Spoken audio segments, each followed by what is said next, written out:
Organise ಮಾಡಿರ್ತಕ್ಕಂಥದ್ದು. ಈ ECRCs ಏನು ನಾವು ಗೌರ್ಮೆಂಟ್ ಅಲಾಟ್ ಮಾಡಿದ್ದಾರೆ, ಅದನ್ನು ಇನಾಗ್ರೇಟ್ ಮಾಡೋದಕ್ಕೆ ಮಾಡಿರ್ತಕ್ಕಂಥ ಕಾರ್ಯಕ್ರಮ. ಸೊ ECRC ಅಂತ ಹೇಳಿದರೆ ತುರ್ತು ಚಿಕಿತ್ಸೆ ಮತ್ತು ಚೇತರಿಕೆ ಕೇಂದ್ರ ಅಂತ. ಸರ್ಕಾರ ಎಲ್ಲ 32 ಜಿಲ್ಲೆಯಲ್ಲೂ ಇದನ್ನು ಮಾಡೋದಕ್ಕೆ ಪ್ರಾರಂಭ ಮಾಡಿದೆ. ಹೀಗಾಗಲೇ 8 ಜಿಲ್ಲೆಯಲ್ಲಿ ಈ ಕಾರ್ಯಕ್ರಮ ನಡೀತದೆ. ಇನ್ನು ಮುಂದುವರ ದಿನಗಳಲ್ಲಿ ಬೇರೆ ಕಾರ್ಯಕ್ರಮನೂ ನಡೀತದೆ. ಸರ್, ಈ ಕಾರ್ಯಕ್ರಮದಿಂದ ಯಾರಿಗೆಲ್ಲ ಲಾಭ ಆಗುತ್ತೆ? ಈ ಕಾರ್ಯಕ್ರಮ ಬಂದು ಮುಖ್ಯವಾಗಿ ನಿರಾಶ್ರಿತ ಮಾನಸಿಕ ಅಸ್ವಸ್ಥರಿಗೆ ಅಂತ ಮಾಡಿರ್ತಕ್ಕಂಥದ್ದು.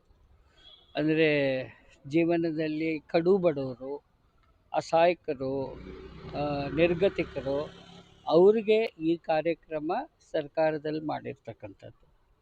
ಸೊ ಇದು ವಿಶೇಷ ಏನು ಅಂತ ಹೇಳಿದರೆ, ಇದು ಮೊದಲು ರಾಜ್ಯ ಎಲ್ಲ ಇಷ್ಟು ಜಿಲ್ಲೆಯಲ್ಲಿ ನಾವು ಮಾಡ್ತೀವಿ, ಈ ರೀತಿ ಮಾಡ್ತೀವಿ ಅಂತ ಪ್ರಕಟಣೆನೂ ಮಾಡಿದ್ದಾರೆ. ಅದಕ್ಕೆ ಅನುದಾನನೂ ಮೀಸಲಾತಿ ಮಾಡಿದ್ದಾರೆ. ಸರ್, ಈ ಕಾರ್ಯಕ್ರಮದಲ್ಲಿ ಯಾರ್ಯಾರು ಭಾಗವಹಿಸಿದ್ರು? ಈ ಕಾರ್ಯಕ್ರಮದಲ್ಲಿ ಉಮಾ ಮೇಡಮ್ ಅಂತ ಅಡಿಷ್ನಲ್ ಚೀಫ್ ಸೆಕ್ರೆಟರಿ ಅವರಿದ್ದರು, NHM ಡೈರೆಕ್ಟ್ರ್ ಇದ್ದರು, ಆಮೇಲೆ ಕಮಿಷ್ನರ್ ಇದ್ದರು, ಜಸ್ಟಿಸ್ ಕುಮಾರ್ ಇದ್ದರು, ಆಮೇಲೆ DD ರಜನಿ ಮೇಡಮ್ ಇದ್ದರು, ನಮ್ಮ ಆರ್ಗನೈಸೇಷನ್ನು ಮತ್ತು ನನ್ನ ಟೀಮ್. ಸರ್, ಈ ಕಾರ್ಯಕ್ರಮ ರಾಜ್ಯವ್ಯಾಪ್ತಿ ಬರುತ್ತೆ?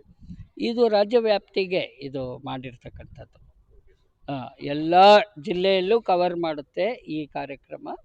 ಎಲ್ಲ ಜಿಲ್ಲೆಯಲ್ಲೂ ಇದನ್ನು ನಡೆಸೋದಕ್ಕೆ ಗೌರ್ಮೆಂಟು ಅನುದಾನನೂ ಮೀಸಲಾತಿ ಮಾಡಿಟ್ಟಿದ್ದಾರೆ. ಸೊ ಇದರಿಂದ ಕಡು ಬಡವರಿಗೆ ಸಹಾಯ ಆಗ್ತಕ್ಕಂಥ ಒಂದು ಸ್ಥಿತಿ ನಿರ್ಮಾಣ ಆಗುತ್ತೆ. BPL ಕಾರ್ಡ್ ಹೋಲ್ಡರ್ಸ್ಗೂ ಅನುಕೂಲ ಆಗುತ್ತೆ. ಇದು BPL ಕಾರ್ಡರ್ಸ್ಗೂ ಈ ಕಡು ಬಡವರು ಅಂದರೆ ಅವ್ರಿಗೆ ಏನೂ ಇಲ್ಲ, ಆದಾಯ ಇಲ್ಲ, ಮನೆ ಇಲ್ಲ, ಏನೂ ಇಲ್ಲ, ಅಂಥವ್ರಿಗೆ ಮೀಸಲಾತಿ ಮಾಡಿರ್ತಕ್ಕಂಥದ್ದು.